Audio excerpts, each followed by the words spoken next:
नमस्कार। आज हम कक्षा 9वीं की पाठ्य पुस्तक क्षितिज गद्य खंड दो बैलों की कथा के बारे में पढ़ेंगे। लेकिन उससे पहले हम इस पाठ के लेखक प्रेमचंद के बारे में जानेंगे। प्रेमचंद का जन्म 31 जुलाई 1880 को वाराणसी के एक गांव लम्हई में हुआ था। लम्हई गांव उत्तर प्रदेश में लगता है।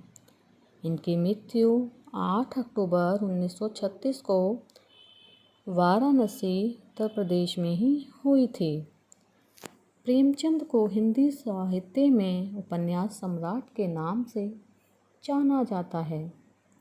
इनके पिता का नाम अजायब राय था और माता का नाम आनंदी देवी था।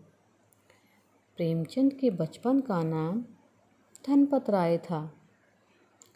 बचपन में ही माता पिता की मृत्यु हो गई थी तो सारे घर की जिम्मेदारी उनके कंधों पर आ गई थी।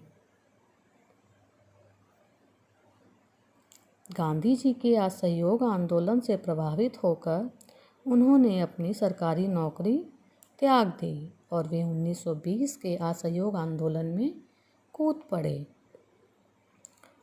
प्रेमचंद का रचना परिचय।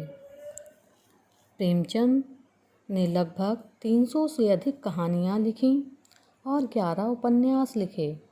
उनकी कहानियों का संग्रह मानसरोवर के नाम से 8 भागों में संकलित है। उनके उपन्यास निम्न हैं, जैसे गोदान, सेवा सदन, प्रतिज्ञा, वरदान, निर्मला, रंगभूमि आदि। नाटक निम्न हैं: करबला, प्रेम की वेदी, संग्राम, रूठी रानी आदि। कहानियाँ हैं: कफन, प्रेरणा, समर यात्रा, सप्त सरोज, सप्त सुमन,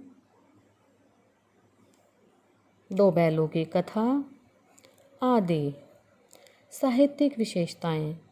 प्रेमचंद ने राष्ट्रीय जागरण और समाज सुधार को अपने लेखन का प्रमुख विषय बनाया था। उन्होंने किसानों की समस्याएं जैसे ऋणग्रस्तता, अशिक्षा के अलावा समाज में जिस भी प्रकार की बुराइयां व्याप्त थीं, उनको अपने साहित्य का विषय बनाया।